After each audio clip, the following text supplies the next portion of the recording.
a short item, a short list on the agenda.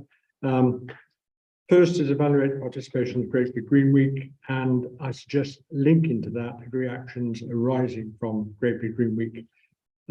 As you know, I was not around for that week, so I'll leave it to you to talk about what happened there. Who would like to start first? I think that Nick probably, because you will understand, or if I'm with that. So, yeah, we had our stand. For anybody that didn't see it, we had some boards made up that were subsequently displayed in the corridor leading to the information centre downstairs. I've begun taking those down today, actually. So, if you want to have a quick look before they get put away, then they're still in the corridor.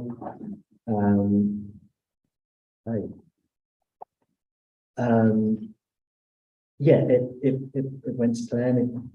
We were there and we had a good presence, and we were able to talk to anybody that came along and showed an interest. I think a couple of learnings would be that although I tried to schedule 2 people on at any one time, there was never more than 2 people on, and it became quite difficult if you do manage to engage anyone in conversation, then somebody else comes along, then they're left to it. So I'd say if we were going to do anything going forward of the same kind, best to try and draft in as many people as possible. I think other than that, obviously the position of our stall meant we were right on the edge, so you'd think that it would be a very good way to catch people as they're coming in or going out. But ultimately, I think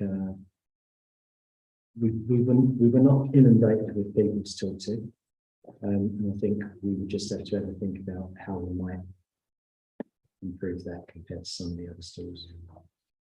I think it's always a little bit hard, isn't it? I mean, we were next to Richard 40, who was inundated with people, but he's got all of these lovely monkeys. Oh wow, we're just not going to have a look. I mean, we're not going to generate that, are we? I mean, I did think that the children's fishing game actually got quite a lot of parents in, which that was a really good thing.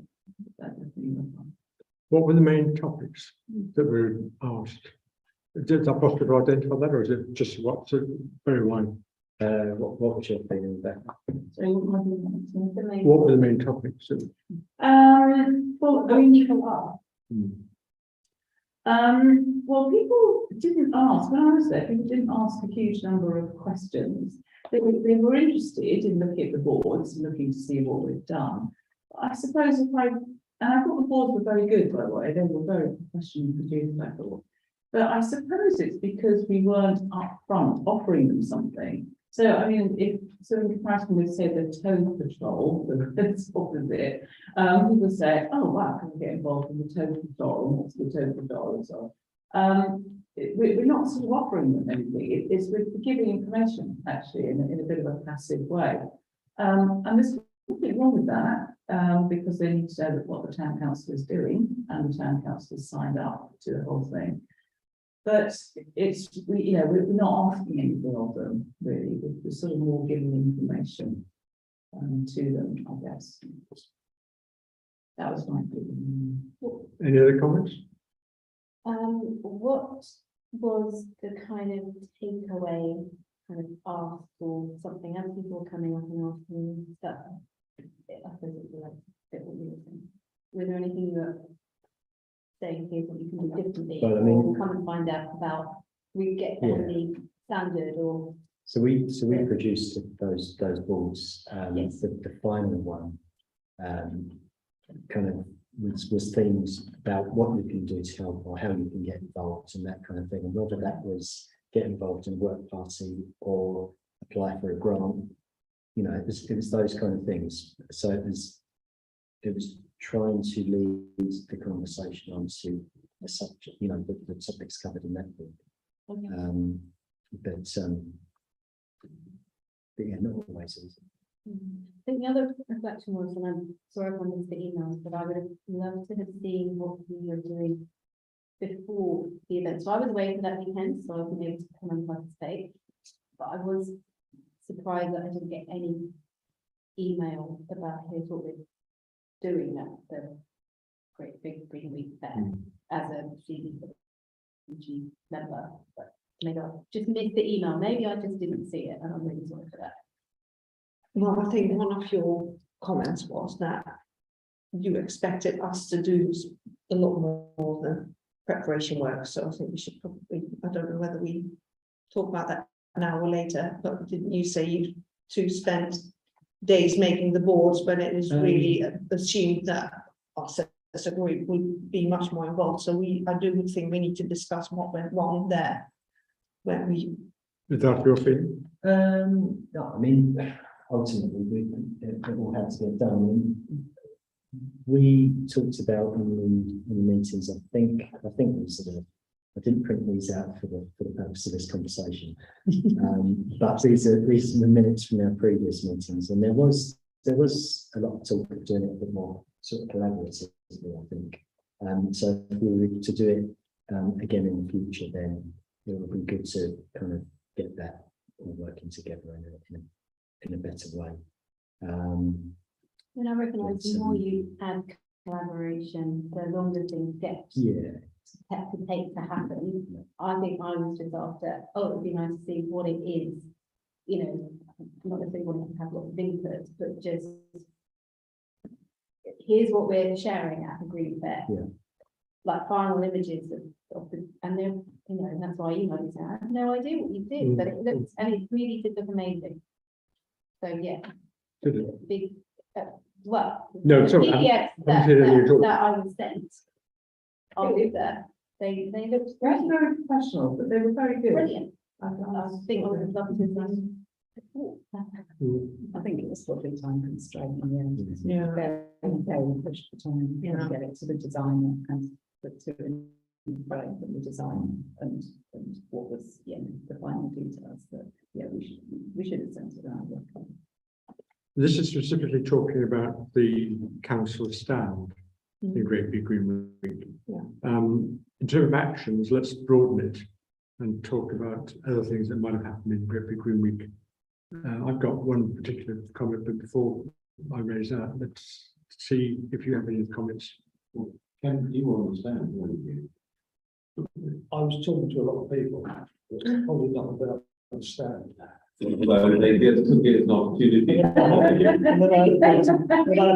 Stand and the talk on message will be a learning day. No, you can't do it. If someone's been in contact Yeah. with me, someone They- gets hold of you and they want to say their bit, you can't do that. Almost nothing to do, stop. I wasn't one for long, I was there, but I wasn't very long enough, I was going and talking to other people on stands, bits and pieces, but, the problem I would say, if anything, this not being negative, but you know, you've got all these boards there, but are people interested in reading the boards? It's like, you know, if people have got a plan application in, or they want to object to it, don't be sending me 4 pages, because I'm only going to read the first one.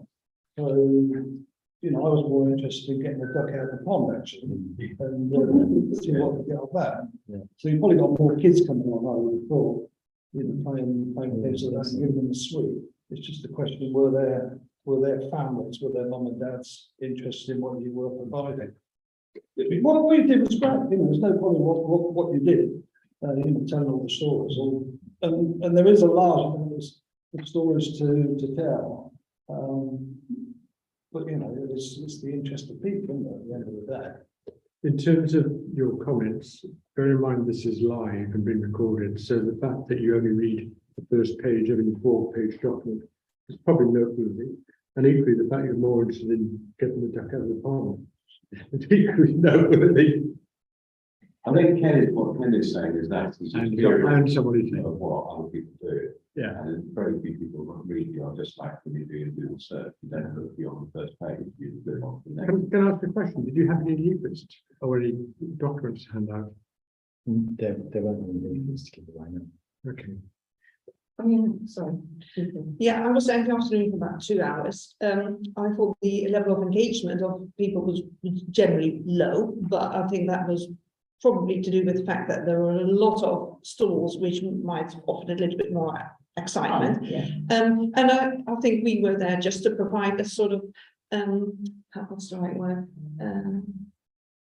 Assurance that we are actually doing quite a lot in this area, and people would walk past, glance at it, and they probably thought, oh, that's good, you know, the council does the bit, that's brilliant. And and I actually think that was the reason why we were there. And there were a few things like the fishing, which was really fun, which had a lot of people coming in. And I actually asked at one point, would you like to hear more about the council? And thank you. But I think there is still a relatively low level of engagement. They saw all the boards, they thought, you know what, I'm sure they're right on the ball, these guys. And that's why I opened with what I said, because, you know, that being the case, if that was our most important objective, to be there and show that we're there and we're doing something, Yeah. we did that. So, Yeah. you know, the first biggest box that we had is tech. Yeah. And then, you know, how we improve that going forwards, maybe it's more specific. We might do in other times, and I appreciate there's a shortage of time, if we had a bit more time, we could, a group of us, maybe get together and think, you know, what's our main objective? And I do think our main objective is to show what we're doing here. But how could we make this just a bit more fun, a bit more eye-catching, a bit more, you know, maybe just some really nice photos, I don't know, whatever it is that perhaps might draw people in a little bit more. But that would take a bit of time to do that. We'd have to have a little group, and maybe we'd have to have someone with some skills in graphic design who could work with us on that. Just interesting. The I reason mean, it met its objective in being there, which is the. Because the reason I asked about any takeaways is because I think in some respects that might have, you might have got people taking things away and just reading it and following up later. I mean, when I went to the last Great Big Green Week, which I suspect was 2020, it was very much the same type of outcome. It was people observing, perhaps sharing their own opinions, but not necessarily asking a lot. So I don't think that's. I think when we first discussed this, we wanted to go a bit beyond that. We wanted to actually engage with people. And we wanted to get more people involved, because we look around the table, we see the same old faces, and it's always the same people doing work. And I think that ultimately, I feel that we ought to be a lot more ambitious going into, maybe we'll do this again next year on the 10th to the 18th of June. So it's nice and warm. That we really think about how we engage with people and how we get people to engage with us. You know, going more beyond just saying, look, are we doing well? There's a danger in saying, look, are we doing well? Because people say, that's what I don't worry about. Yeah. And we actually need people to start thinking about what they can do. Now this, we'll go on to the energy crisis as a motivator later on, but we need some sort of motivation. And if that's the fishing for ducks, then great, you know, it doesn't really matter what it is, as long as it gets people energizes them and gets them engaged with what we're doing. Can we then talk about, sorry, Yeah, so the boards that you created are brilliant, and I'd be keen to make sure that they're not a waste of resource. So how do we make the most of them in continuing, and you've already had them up in the information desk area, but they just don't get packed away. But you know, what other opportunities can we use them to champion what we have in the I would like to suggest that Rebecca takes a look at them on either PDFs or, and if we could pull one or two of them out for next Tuesday and actually have them up in the bar, that might be appropriate. Right. next Tuesday as well? This is an open meeting that we've got where we want a representative from the Climate Emergency Working Group to be on this panel of people presenting to it. See them for 100%. energy saving hints and tips for this winter. Okay, Members okay. meeting. Let's go on then, apart from that, can we just talk about the broader context of the Great Green Week? Were there any other things that came out that you thought was relevant to us? Yes, I was at the Green and the Green businesses, and we had the councillor Ian Breslin come and share, and he did a really brilliant summary of all the things that Henley Town Council have done. We had about 40 people in the room representing plus 30 businesses, 60. Yeah. it was 60 people in the room Mhm. representing those businesses. And the comment I heard as I was networking after was like, isn't it amazing? We did not know all the things that Henley Town Council were doing to combat the environmental crisis. So it was one of the most positive things I've heard. At that, Yeah. you know, that there was a really good buzz, there was a really good energy, there was a lot of great businesses expressing interest in what they can do to reduce their carbon footprint and work with net zero. But I think the takeaway from that is that we need to keep saying what we're doing. It doesn't matter if we said it last year or 2 years ago. We need to keep saying the same thing. And how we do that, I don't know, but I think we do need to communicate it. But I'll tell you, the majority of people in that room were like, did not know that. But equally, I think a lot of us didn't know how many engaged people there actually are in Henley, because there were literally Yeah. 50, 60 people, and they were all Really Absolutely interested, buzzing. really It's keen to the know. really tactics. Uh, not the both- politics and- both Yeah. both evenings, but Yeah, yeah, both evenings I thought were. I think that's right. I mean, the over Great Big Green Week was a half of the fair where the standard, I think, said 300. I think it was probably more than 300 people milling around through the day. But we had 65 odd people for the hub, 63, I think, for the business meeting, and we had about another 63 for the film on the Sunday, which beat Norwich and Oxford. So our film showing was, they had more people at our showing than was on than they did in Norwich and Oxford. So, you know, it shows that there's a lot of people interested and engaged in Henley. And we just tap into that and get them engaged with us, I think. Can I then, Yeah, I mean, I thought sustainability, I didn't go to the business meeting, but sustainability hub one, I thought was fantastic. Yeah. can I pick that up specifically? You might have seen a quote I gave to Henley Standard about how I attended the probably 60% of the time, I suppose.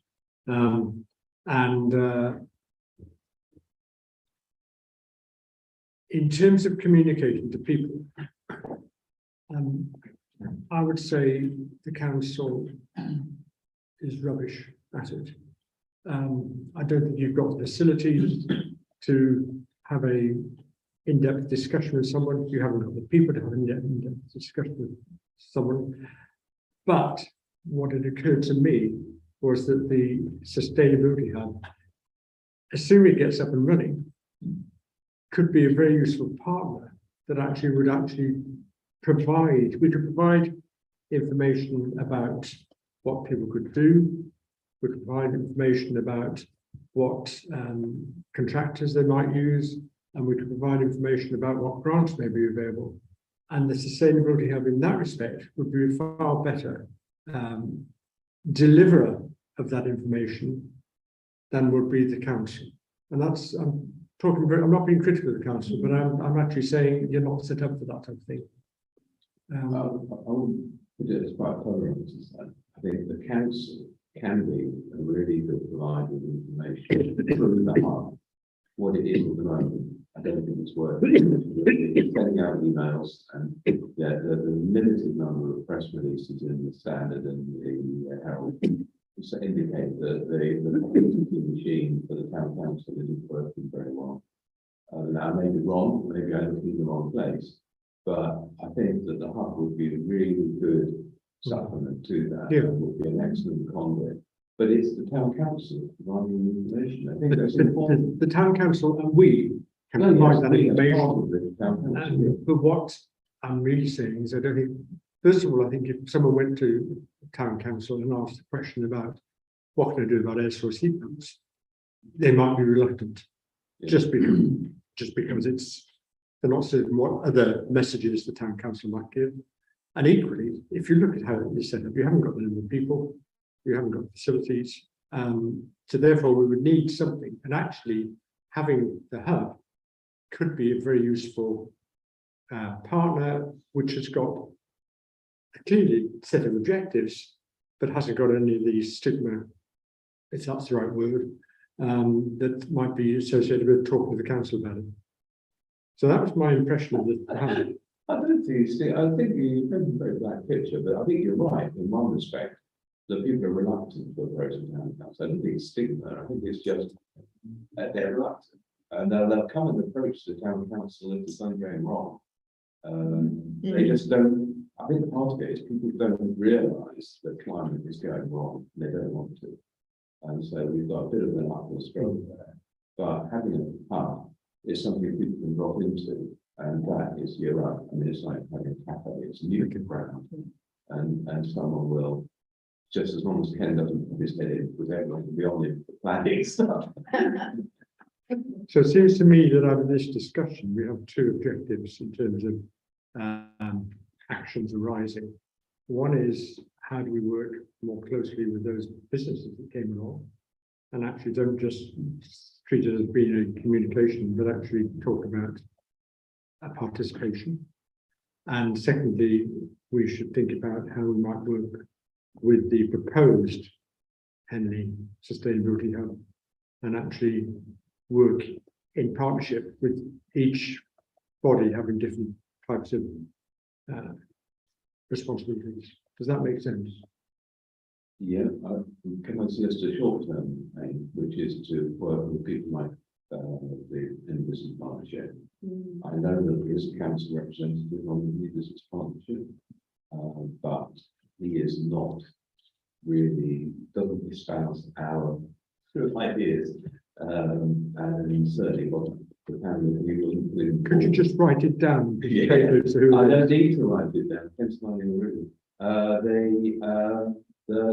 the English partnership, I think I'm voting something like 10% of their meeting to bring issues. So we've got an open forum. So as long as we should we then take a responsibility as the Climate Emergency Working Group, as distinct from the town council, and say we'd like to participate? well, yeah, or to make sure that someone participating, whether it's David Hewan or me or Simon Mack or whoever it is, you know, but yes, I think to encourage, yeah, any increase there.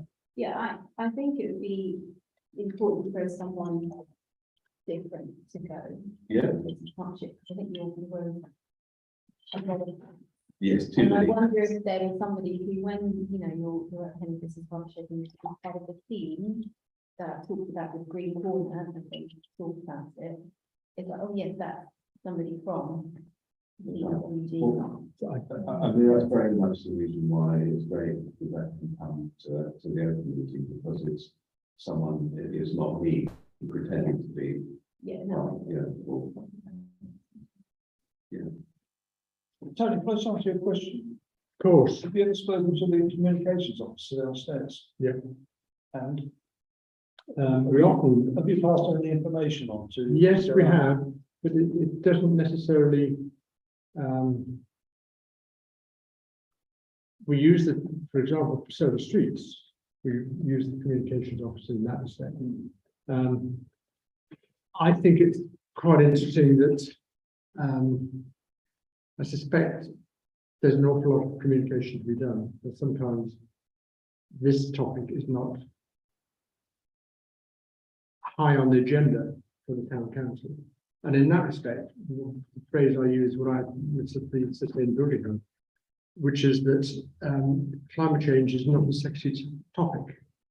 It's not something that people go up and jump up and down and say, this is wonderful. Patrick. But it's a topic that the town council putting money into, like employing someone for 3 minutes a week. Yeah. So it's not as if.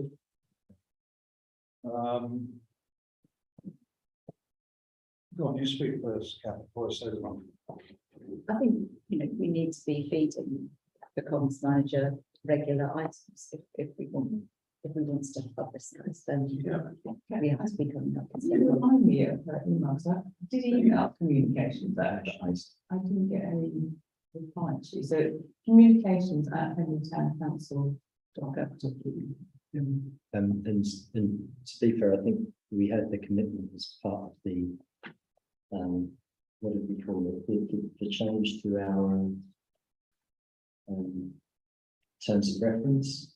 Last time in, we had the commitment that as part of that, we would have an agreement to do a press release every, what was it, a couple of months, 6 weeks, something like that. But for that, this group needs to take responsibility to generate the content and pass it to the communications manager. So, so we can't just kind of point the finger, as it were, and say the comms is terrible, unless we're going to kind of come up with the ideas first. You can't communicate, she's got nothing to communicate. I don't think it's- So, If I could yeah. just say that, I think you said it yourself, we did all this in a rush. Mm. And we did it within one cycle of her, you said, if it's a 6 weekly newsletter, then that's hopeless. We've actually got to be briefing her 3 or 4 months ahead to say, we've got Great Big Green Week coming up. We're going to want you to do 2 newsletters on Great Big Green Week within that time and give her the bracket, agree with. Yeah. And you know what, it doesn't, you've got that commitment, but it doesn't need to be once every 2 months, 3 months, whatever. it No. is. If we're producing good content and good ideas for stories, they'll be used. There should be a topic going out once a week. Yeah, but what I'm thinking is that if she's up against it, then by giving her advance notice, if we as a group take responsibility and say, okay, we're starting to plan this now, let's give a brief of where we are, and then say, this is what we want communicated here, this is what we want communicated there, and then that works. I mean, Brina Henley are very lucky because Anne has got a weekly article. And so, you've got an end standard straight away, but that doesn't mean to say you've got your week, is that monthly? So, tying that in as well, there are channels that we can use. And I think we just got to plan with how we use them, and then that would help, that would get better result. Okay. No. Yeah, no, as I say, you've got communications manager down there. Even if you just put out, just a few lines of something that you're doing, just regularly, once a week, just keep putting it out, then people may take to it. But when you put it out every 6 weeks, if I miss it, I miss it. Yeah. It's as simple as that. Well, I'm not on social media anyway, but probably talk to me first. But I can answer things. Let's, let Nick and I talk this through subsequently. Sure. Yeah. Is it clear what communications are available from the town council, like they produce a newsletter, it's open, it's options for the Facebook, social media, and is it website, is it like that? Like when we say we want to communicate with the communications manager, what does it then go on to, so that we're clear? And when we say we need a plan for that, I think we actually need to have a plan for our communications and who we're going to. Whether that rotates, it's like, we just say, okay, you take the first week, you take the second week, we just need to Kath, do it. In answer to your first one, Sarah, I think we've got, there's a news story on the website, isn't there, that gets relatively regularly updated. And also regular Instagram posts and Facebook posts. I'm not sure that I've seen anything on Twitter. But we don't have a newsletter at the moment. I'm not sure whether there's a plan. Yeah. What was the 6 weekly thing that was? I think this was revolving around some discussions around changes to the terms of reference of the working group. So when we were talking about moving from the informal Yeah, okay, formal got it. meetings, I'm with you as part of that, it was okay if we ran back and just do that all in a single go, that we could also get a commitment from the council to put out a story of a period that I can't remember, but less than 6 weeks. I think it was to coincide with how often we had previously had our meetings. So the council would give us focus enough to put out a story each time. I think the other clarification question I have is that would we communicate with this person to update our webpage, Sorry, the Richard. EWG web page on council. That's the only key thing that she would do. That they would do, sorry, yes. This is Daisy. This is right. So for example, if we wanted to put your wonderful monthly articles, With someone to we can do it today. Yeah. To put onto the website. Yeah. Yeah. I think it would be good if we had just just a chat with Daisy, to be honest, just to understand from her point of view, how she sees it and what she needs and that kind of thing. So, happy to- Would you need a point of contact with someone here rather than each individual person going I back? think we need to structure them. And that doesn't mean that the people who are the contact are actually writing all the time, that we should be sharing that. But I think you've got 2 volunteers here to perhaps have a chat. let's Have a chat. take it step by step, okay? All right. May give permission for them to have a chat. No, seriously. Yeah. Yeah. Just to understand what it is she needs, what frequency, what format, what sorts of stories she thinks, when she does the communications, I mean, what channels is she using, that kind of stuff, I think. And then we're in the best position to talk. Will you arrange it? Yeah. I think it should be arranged by a. Okay. Are we still posting on Facebook? What are you doing? No, I haven't seen it. Yes. At the time, because there was a period when there was regular things. yeah, we did for a while. Fiona. We did for a while with Fiona. The thing is with Facebook is that you get a load of nutters. Yeah. Who aren't very helpful and can be quite abusive sometimes. Yeah. And you do need someone to really manage it and be on top of it. And it takes a lot of time. Yeah. Okay, so we have got a discussion about communications, we have a discussion about how we can get more involved with the pending business partnership, and we have discussion about how we can get involved with the sustainability hub. Okay. And that's suggesting short-term goals, the green is there to help. Things like these open meetings. So that the climate working group can engage with the general public. I think we need to look at every avenue, and there are some early wins there. Yeah, just to highlight that the next meeting of the network meeting of the Henley Business Partnership, which is the thing that we would recommend you attend, is on Friday the 21st. But the third Friday of every month is called Free FM, and we're really good to identify who would be able to go to that. Well, That's the we need morning, to that's have the a- morning session, is that correct? Yeah, it's Right. They did. 8:30. 8, right, 30, We need to get early. they do vegetarian breakfast for the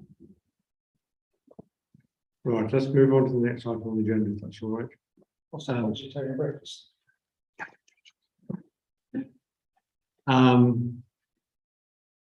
I discussed with Nick, how we could provide more guidance to residents and organisations.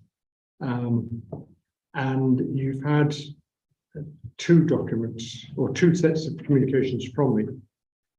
First of which was prompted by my receiving this document, which is the welcome to the warmth, to which you referred in your email. You're not listening, are you? Yeah. sorry. Well, people, you think you know that. What you're,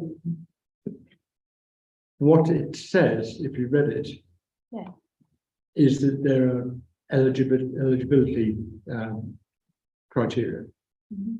One of which, and it's the foremost one, is if you have primary heating, which is not gas. And then the secondary is that you have a certain low income threshold. And my comment on that was that in reality, there's probably very few people within the Henley town boundaries that actually fit those requirements. Donna suggested that there might be people that would fit, but I suspect they would fit in terms of income, but not the no gas. Are both necessary, both at the Yes, same time, they're both, yeah. So yeah. I think very. Well, it's, you may qualify if the following statements apply. Also presumably they would have been sent a letter themselves, so we don't really need to then. No, I'm not suggesting that. This was a prompt that I used to talk to send to you guys. I wasn't certain how many of you received it. It's very odd that there's not people who can continue like gas, but that's the most. Rural property with people on order. And they Yeah. have economical planning. And that knocked out, I would suggest, 90% of the people Yeah. in Henley. And also an awful lot of people are, if you're on a low income, people are often living in social housing, so it's not just Soho or in the housing trust, isn't it, to insulate those homes. And people who are usually in the worst position, people on a low income in privately rented housing. Yeah. But then if the landlord doesn't want to do anything, Mm. you know, that's a stark I out. think that's where we can look at what I hope we can explore is the measures that a home user can actually do themselves. It's not just the home. Well, first of all, I then followed that up with a telephone conversation with Ben Burford, who is the sustainability manager for Reading Borough Council, because I think they're in the same position as we are. And he came back to me with comments about where we should be looking in terms of what type of action should be taken, and also invited me or some of us to attend an energy theme meeting in Reading, and also introduced me to the lady who is now the low carbon housing manager. So I forwarded those to you and my thoughts. I also forwarded you this article, which was the Sunday Times this Monday, where it's talking about the fact that if people are leasing their buildings for commercial leases, the minimum EPC rating in 23 is E. That increases to C in 2027 and to B in 2030. So commercial property owners are going to have to increase and produce retrofit schemes. So my thinking is that we should be thinking on both residents and businesses, and actually addressing the type of activities they might consider. There is actually a PAS, which is the qualification standard, yeah, which contractors can apply for. And there is an organization called the Retrofit Academy, which is doing this. My thinking, and it comes back to the discussion about sustainability hub, is that we should be finding a way of actually getting the information from things like Energy Saving Trust, etc. Getting the information from the Retrofit Academy, and then providing that to the likes of the Sustainability Hub. But doing it on a broad basis. I also think that the thing about EPC rating is going to affect also,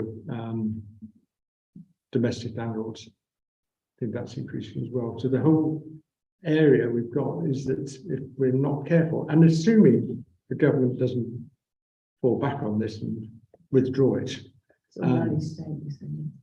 yeah, then it's going to affect towns like us, both in terms of the domestic properties, but also the businesses.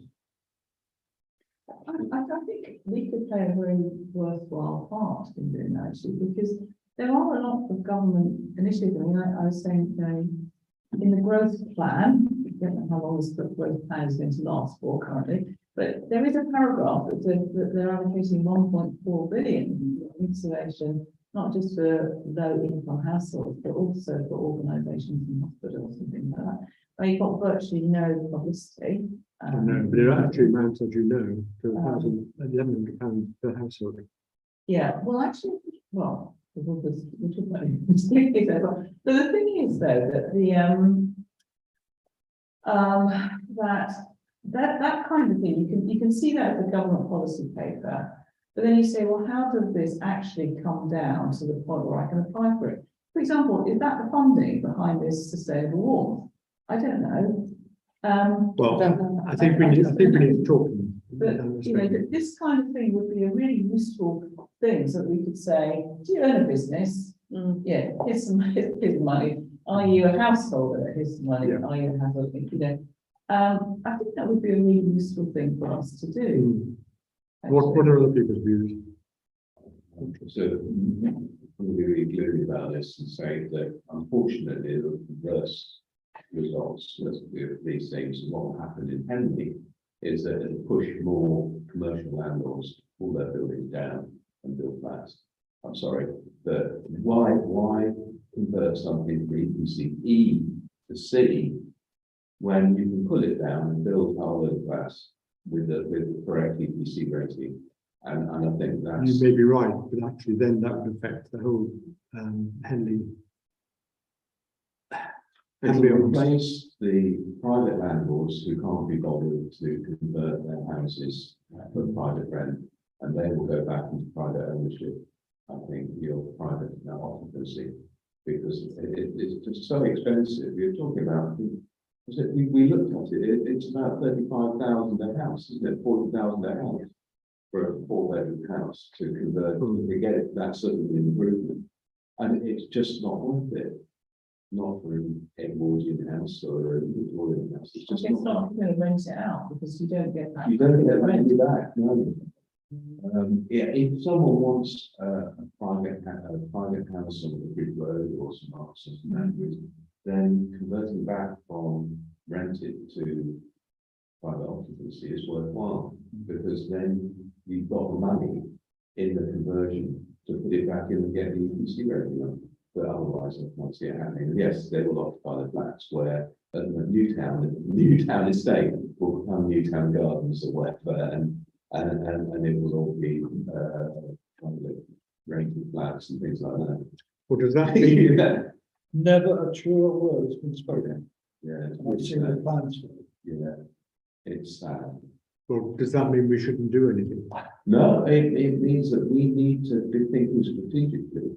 Because, and it ties in with planning then, and because, what do we as a town do to encourage, we want workplaces in Henley.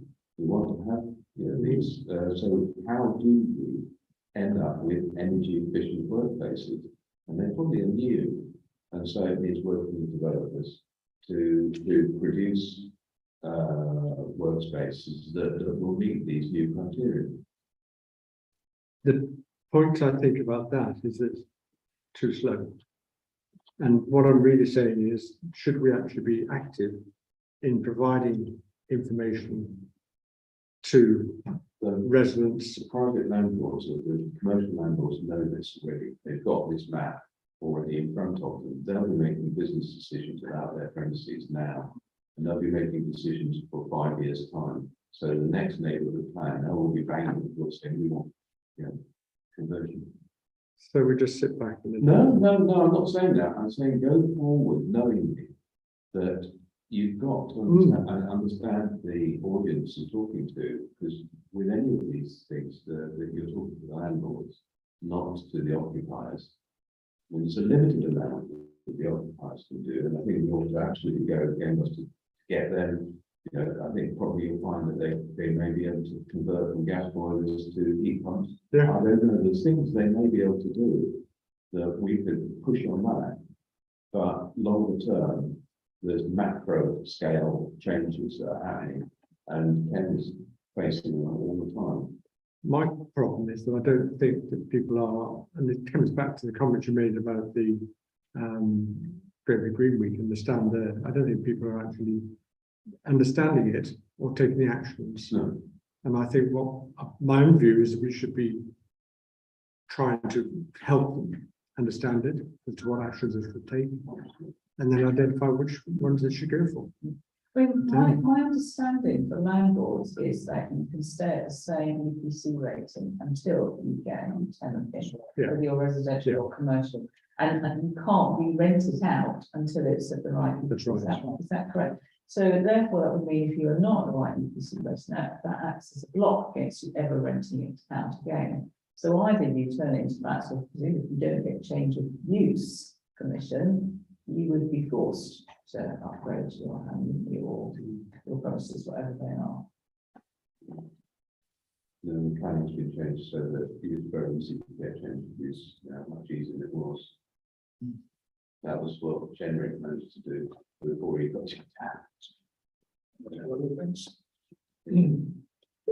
don't think that we should, I don't think this is a reason not to do it. No, Because yes, there will be some people who think, oh, it's not worth it, I'll sell it off for Oodles for flats, which will be at a high energy rating. So kind of that's a good thing, even if it means that we've lost a workplace. But the point is there will be some who will be interested in doing this, won't there? what I'm really saying is go forward knowingly.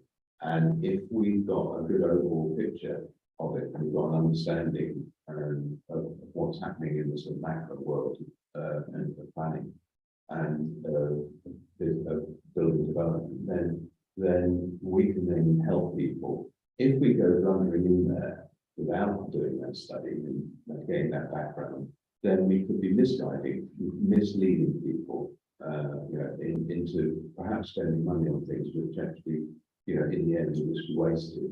I think that all I'm saying is that just to be aware of that there are changes already, but because we've seen it and can see it day to day. Yeah. So I'm not saying that. I think it is really good, but just understand the scope of what we can do. And focus on the areas where there will be definite benefit, and it's a long-term benefit. It's not just going to be ripped out in 3 years' time, because there's a change of use and they pull the building down, and a lot of plants there. So all of the work that went in will be wasted. That's all I'm saying. Any thoughts about whether it should proceed or not? Sounds like it's a no. What are you, can you just kind of, what are you suggesting that we proceed with? I'm suggesting that a few of us look at Energy Savings Trust. Yeah. The National Energy Forum, understand what they're suggesting that can be done. We actually talk to Welcome to Walk and find out what they've got. And then we actually try and find an organisation that has got a list of suitable contractors in this area. Not for us to recommend them, eventually it's for the individual or the business to decide. Yeah.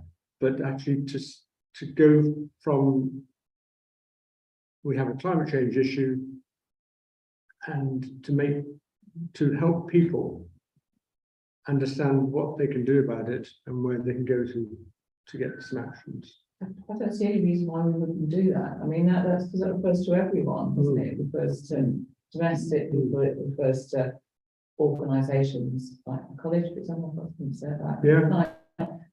And it refers to commercial buildings as well.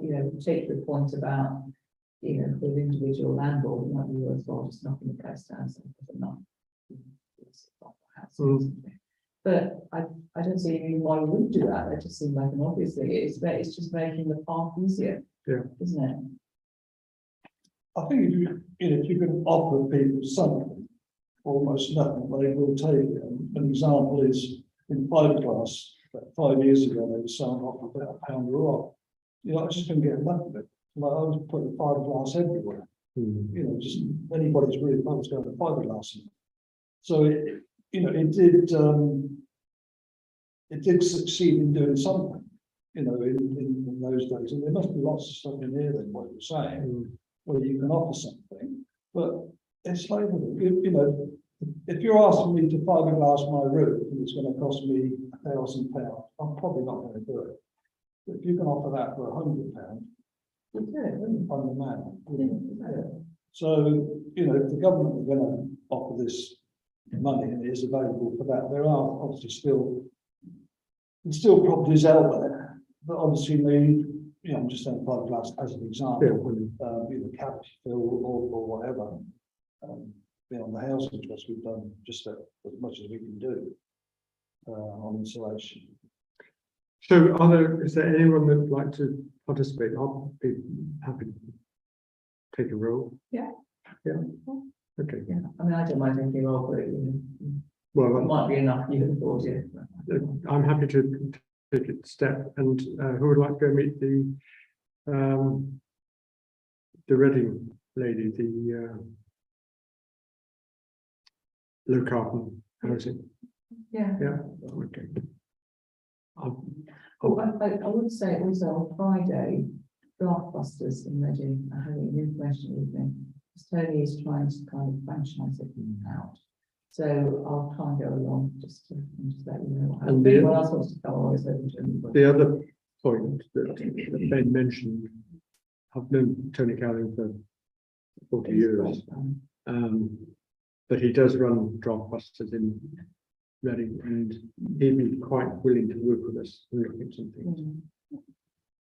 Because that would be something that'd be great. You want Draftbusters? Usually, You want Draftbusters to be around? organisation. No, at our Henry, Greener Henry meeting on Tuesday, we have Draftbusters coming in to share, Yeah. tips as to what they can do.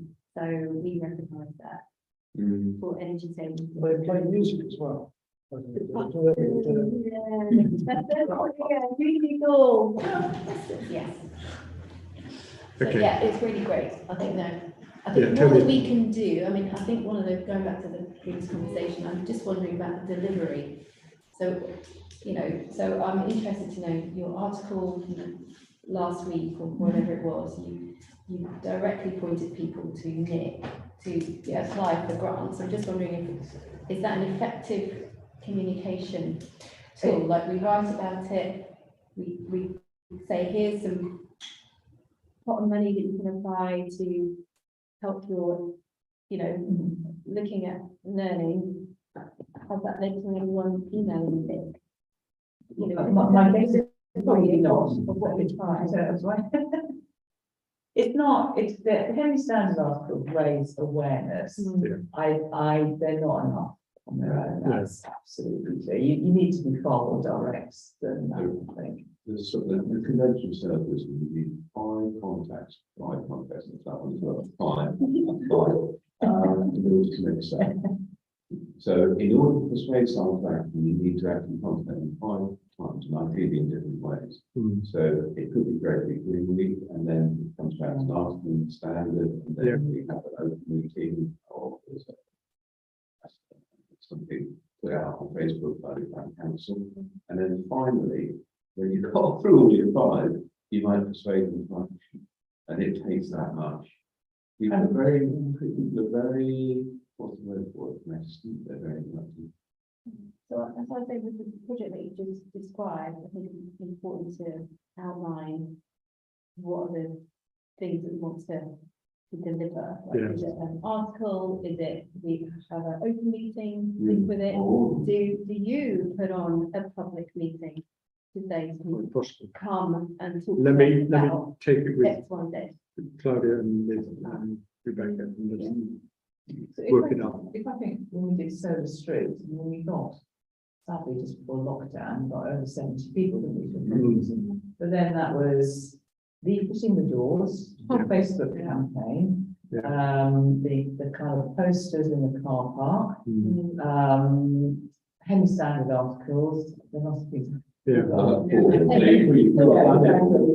was really hard work. Yeah. So, but that's what you need to. Right, Quick question, Tony, on the topic. So one of the points made earlier was that we see the sustainability hub as one of those communication channels. Have we actually, are we in a position to contact them? I have, You are in touch with them already? Yeah. Right, what's the name? Kate Aldridge, Kate. Okay, so you're on the case with that. yeah, yeah. So, Just all the lines and they do electricity. some of it might ask.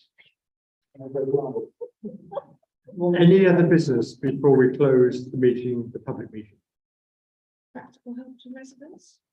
Well, we That's can't it. cover that because we've explained about the meeting on next Tuesday.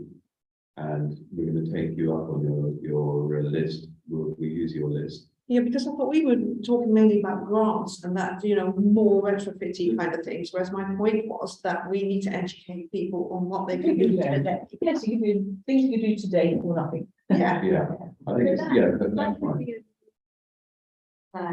that we talk to Daisy about, Yeah, and I think Tony, one of the emails was we need something like, Yeah. can you go an example? Maybe that's what we aim to produce, is Agreed. top thing, like that.